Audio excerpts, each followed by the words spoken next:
Herzlich willkommen zum Interview mit dem neuen Präsident Georges Greiner. Ihr werdet in diesem Gespräch erfahren, wer er ist, was seine Ziele sind mit Wacker Thun und wie es dem Verein wirklich geht. Georges, du bist gewählt worden mit ganz viel Goodwill, einem Vertrauensvorschuss. Alle haben das Gefühl gehabt, wenn der kommt, dann kommt es gut. Man könnte fast sagen, fast ein Heiland. Setzt sich das auch einen gewissen Druck aus? Ich glaube es nicht, dass das einen Druck gegeben hat. Ich habe mit Enthusiasmus gestartet und habe die Leute, alle Kontakte, die ich hatte, sehr positiv gewesen. Die Leute sind hoch motiviert, haben einen grossen Leistungswillen und es ist viel Sachkompetenz da. Es waren alles sehr erfreuliche Kontakte gewesen. Ich habe viel Positives festgestellt. Eine Juniorenbewegung, die wirklich funktioniert. Eine erste Mannschaft, die gut zusammengestellt ist. Also mir ist der Start eigentlich in dem Sinne erleichtert worden. Und du hast nicht das Gefühl, dass jetzt die Erwartungen fast zu hoch sind? Gut, ich kenne die Erwartungen nicht. Ich werde alles machen, was irgendwie möglich ist. Ob man die Erwartungen, die die verschiedenen Leute haben, ob man die erfüllen kann, das ist eine andere Frage. Was sind denn deine wichtigsten Ziele mit Wacker? Ich glaube, wir wollen sportliche Höchstleistungen bieten, attraktive, schnelle, temporeiche Spiele mit sympathischen Auftritten auch von der Mannschaft und möglichst zahlreichen Erfolgen. Das wäre eigentlich das Ziel. Im sportlichen Bereich, wenn wir nachher mehr vom Verein her schauen, möchte ich mit ganz zuverlässigen Strukturen, Organisationen als vertrauenswürdiger Partner nach außen auftreten, auch gegenüber den Spielern, gegenüber den Funktionären und gegenüber den Sponsoren. Und eigentlich nachher mit diesen beiden Punkten, mit diesen beiden Pfeilern schauen, dass wir eine wertvolle Basis, eine wertvolle Plattform für unsere Sponsoren sind. Dass sie den Sinn von ihren Investitionen einsehen und wir gleichzeitig die Mittel haben, die der Spielbetrieb erst ermöglichen. Das klingt jetzt für mich sehr vernünftig, aber auch noch ein bisschen abstrakt und allgemein. Also, was wird sich konkret verändern? Was willst du anpacken in deiner Zeit als Präsident? Ich glaube, die Strukturen müssen in einzelnen Punkten angepasst werden, müssen dort ein sinnvolles Miteinander finden. Also wo zum Beispiel, wo greifen sie noch nicht so? Ich werde nachher noch etwas sagen dazu, muss man noch eine Spur warten. Einerseits versuche ich Kontinuität zu wahren. Verschiedene Verträge, Physio, Sportvermarkter, der ganze Drucksachenbereich sind verlängert worden. Das ist so ein bisschen die Kontinuität, die wir zeigen. Andere Sachen sind bereits geändert worden. Im Sicherheitsbereich machen wir Abänderungen. Und das ist eigentlich ein Primär hier. Wir informieren im Detail noch, wenn es soweit ist und alle Verträge unterzeichnet sind. Aber wir werden eine Geschäftsstelle verselbstständigen. Und durch das hoffentlich auch noch zusätzlich aufwerten. Wir werden besser sichtbar sein, von außen her wahrnehmbar. Und das wird an einem ganz, ganz attraktiven Ort im Zentrum von Thun wird das sein. Das wird per 1. Dezember der Fall sein. Aber alles andere ist noch geheim. Okay, alles klar. Stichwort Halle. Ganz viele Vereine haben neue Hallen oder ein Projekt, das läuft. Bern, Kriens, Pfadi ist dran, Endingen hat etwas Neues. Zu Thun redet man seit 10 bis 15 Jahren davon. Du bist auch in der Politik gut vernetzt. Gehört es ebenfalls zu den Zielen, dort einen Schritt vorwärts zu kommen? Also wir hängen da sehr stark ab von der Stadt, die das propagiert. Und wenn man alles glaubt und alles idealerweise verläuft, dann steht die Halle 2021. Ich habe dort noch meine Zweifel, ob das dann der Fall wird sein. Ich glaube aber, das Projekt ist konkret. Noch dieses Jahr wird eine Machbarkeitsstudie von der Stadt aus in Auftrag gegeben werden. Und dann wird Anfangs nächstes Jahr der Gemeinderat nachher über einen allfälligen Projektierungskredit dürfen befinden. Und wir hoffen natürlich, dass das gut kommt und unsere Hilfe vollumfänglich anbieten, wenn wir da irgendwie etwas der Stadt helfen können. Was wäre das denn für ein Standort? Ist das, was man mal geredet hat beim Stadion aussen, wo jetzt davor ist? Ich glaube, der Standort ist noch nicht fix, aber es sieht so aus, als das dort beim Stadion ganz in der Nähe wäre, dass man auch gewisse Synergien könnte nutzen, wie Garderobe vielleicht, Parkplätze, Zugang mit ÖV, Privatverkehr. Das von dort her wäre das sicher ein sinnvoller Standort. Jetzt hast du vorhin die Junioren schon erwähnt, obwohl Wacker in letzter Zeit grosse Erfolge einfährt mit der ersten Mannschaft, kann man nicht wirklich von einem Boom reden. Also die Zahlen sind, glaube ich, eher so ein bisschen rückläufig. Ist das auch ein Ziel, das wieder auf die Zukunft zu trimmen, dass dort wieder ein Aufwärtstrend kommt? Also die Juniorenbewegung hat ja eigentlich zwei Komponenten. Das ist fast eine gesellschaftliche Komponente, den jungen Leuten etwas anbieten, etwas Sinnvolles zu machen, sich in einen Betrieb einordnen, sich mit anderen zu messen. Das ist sicher das eine. Und das andere ist das Reservoir nachher für die erste, zweite und dritte Mannschaft von uns, damit wir den entsprechenden Nachwuchs haben und auch dann nicht müssen teuer einkaufen. Und von dort her ist es ganz, ganz entscheidend.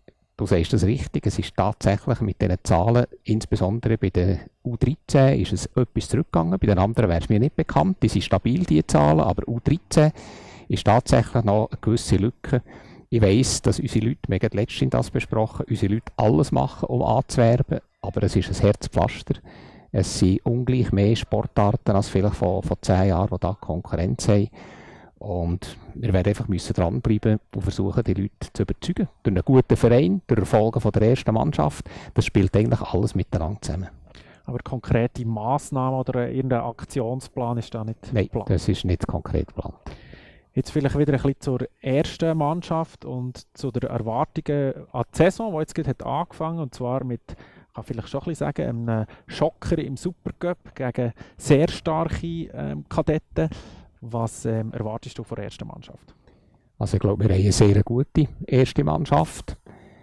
Die ist zu filmfähig und wir dürfen uns nach vorne, nach oben orientieren. Das ist ganz klar und da erwarte ich eigentlich relativ viel. Es ist allerdings so, dass wir im Moment noch 4 Verletzte haben, die tragende Funktionen haben im Spielsystem. Also wenn die noch zurück sind, werden wir sicher noch eine Spur stärker sein. Der Match gegen Kadetten ist nicht so ausgegangen, wie wir uns das erhofft haben. Es war eine ganz starke Mannschaft gewesen. International besetzt, gut zusammengesetzt, gut eingestellt auf uns. Aber das Positive ist vielleicht doch das, die ersten 12 Minuten waren ausgeglichen gewesen. Die ganze zweite Halbzeit war ausgeglichen gewesen. Wir waren eigentlich während 15 Minuten nicht ganz auf ihrer Höhe gewesen. Und das lässt doch hoffen. Ich glaube, wir haben ein unterdurchschnittliches Spiel geliefert. Also das erschüttert mich jetzt nicht derart, aber das ist eine ganz starke Mannschaft. Unbestrittenerweise, da werden auch alle anderen Gegner nachher ihre entsprechenden Mühe haben. Aber das heisst, ich nehme nicht an, dass du irgendwelche Titelvorgaben machst, aber das Minimalziel wäre wahrscheinlich nach der Quali-Runde, die jetzt sowieso ein bisschen lustig organisiert ist mit dem neuen Modus, dass man da unter den ersten 6 wäre. Das ist ganz sicher das Ziel. Jetzt habe ich auch versprochen, wir reden darüber, wie es im Verein wirklich geht. Da wäre so ein bisschen die Frage zur Rede, zur Lage des Vereins.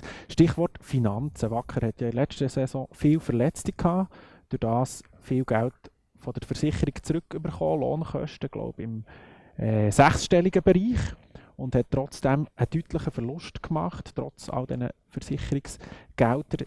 Hat man da ein bisschen zu optimistisch geplant in der Vergangenheit? Das finanzielle Umfeld ist sicher eine Herausforderung und das ist es schon viele Jahre gewesen. Ich glaube, die Vereinsführung im letzten Jahr hat es Menschen möglich gemacht, um zu einer ausgeglichenen Rechnung zu kommen.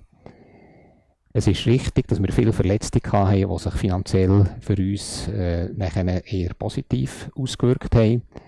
Aber wir müssen einfach sehen, dass bei den Einnahmen, bei den Sponsoren, bei den Unterstützungsgeldern, dass dort deutlich weniger reingekommen ist, als man geplant hatte.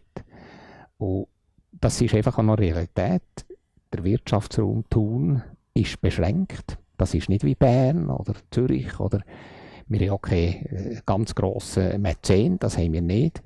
Und von dort her ist es eine schwierige Situation. Wir haben auch sehr, sehr starke Konkurrenten hier auf dem Platz Thun. Wir wissen, dass ein Verein letztes Jahr sehr grosse Bemühungen gemacht hat, um Geld zu beschaffen. Da ist vielleicht auch das eine oder andere weggeblieben. Vielleicht hat auch noch die Unruhe, die es ein bisschen im Verein gegeben hat, Ende vom letzten Jahr hat noch etwas dazu beigetragen, dass es ein bisschen weniger geflossen ist. Aber es ist eine Herausforderung und wird so bleiben, die nötigen finanziellen Mittel zu beschaffen, um weiterhin Spitzensport, Breitensport und Juniorenbewegung zu betreuen. Aber kannst du da jetzt schon etwas sagen? Nach deinen ersten 5 Monaten im Amt, wird man das Level jetzt für die nächste Saison halten können, vielleicht sogar ein bisschen steigern oder bleibt es schwierig? Also für diese Saison sollte das eigentlich erhalten sein, das Niveau. Was dann für die nächste Saison genau geplant ist, da werden wir im September zusammenkommen, die Kaderplanung besprechen. Aber wie gesagt, es wird eine Herausforderung, wird das bleiben. Und ich glaube, die Situation ist eng und bleibt eng. Die Einnahmeseite ist das eine, das andere sind die Ausgaben. Hast du da gewisse Wünsche, vielleicht von Martin Rubin bezüglich Kader oder andere Begehrlichkeiten auch müssen abwehren? Ja, ich glaube, es sind nicht Begehrlichkeiten, sondern es sind sinnvolle Investitionen, die er beabsichtigt. Und da müssen wir einfach anhand von unseren beschränkten Mitteln darüber reden, was das Beste ist, was sich am meisten positiv für uns auswirkt. Und auf der anderen Seite, das kann ich schon sagen, haben wir schon zahlreiche Sparmaßnahmen eingeleitet und haben fixe Ausgaben im Umfang von mehr als 70'000 Franken gegenüber dem Vorjahr können einsparen. Also wir sind dort auch dran, die Mittel effizient, haushälterisch einzusetzen und das Beste damit zu machen. Es müssen einfach alle mithelfen. Fixe Kosten eingespart hast, 70'000 Franken ist recht viel. Wie macht man das? Sprichst du da vor allem auf das Clubhaus an, wo man eure Jahresrechnung hat gesehen, wo man bisher immer im doch fünfstelligen Bereich hat rückwärts gemacht in den letzten 3 Jahren? Das ist sicher dort bei diesen 70'000 Franken ein grosser Faktor. Wir haben es in der Rechnung gesehen.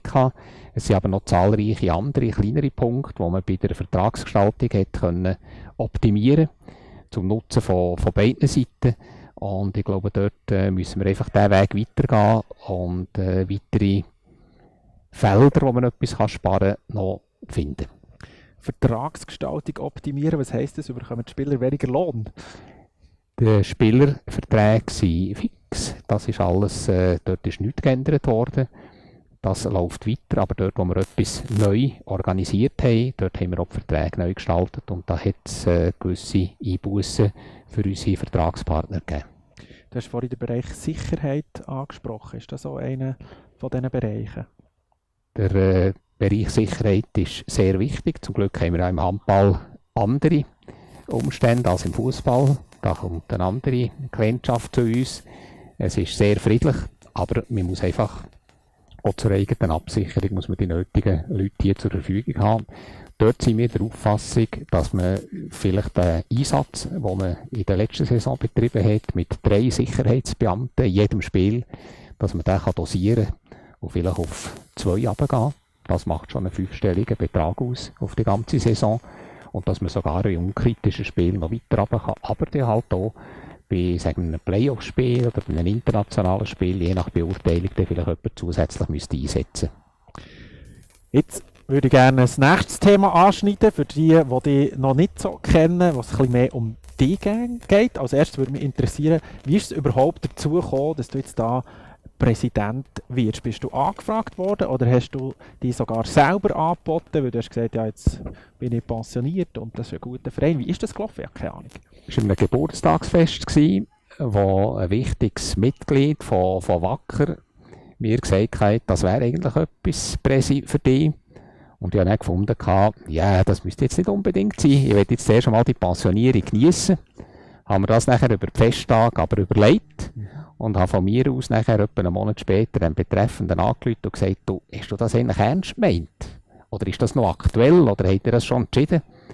Als er mir nachher gesagt hat, es sei noch offen, dann ist nachher alles relativ rasch gegangen. Was war es denn, was dich in diesem Monat, wo du zuerst hast gefunden, oh nein, wo dich plötzlich angefangen zu kutzeln?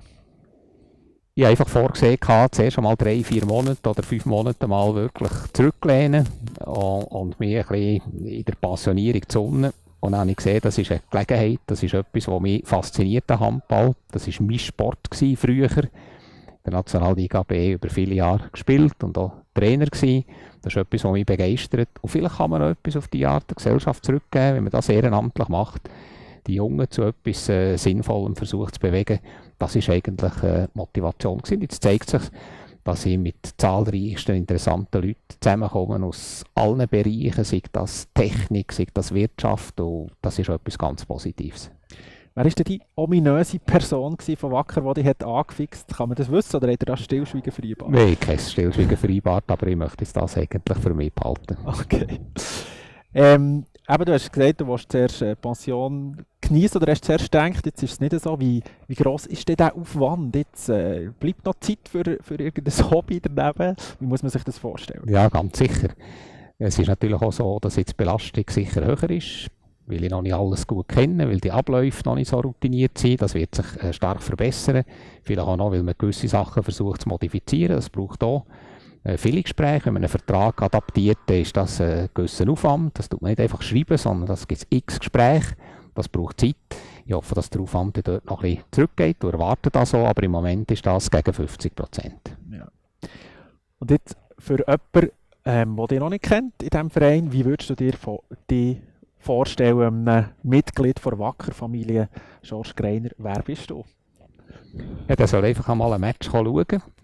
Und dann sieht er ein bisschen das, was wir hier versuchen zu gestalten. Eine attraktive Mannschaft, ein super Publikum, ganz viele Leute da, wir einen verlässlichen Partner, wo man sich darauf verlassen kann. Das ist eigentlich das, was ich ein bisschen überbringen möchte. Und vielleicht kann ich tatsächlich etwas in dieser Richtung auch bewegen.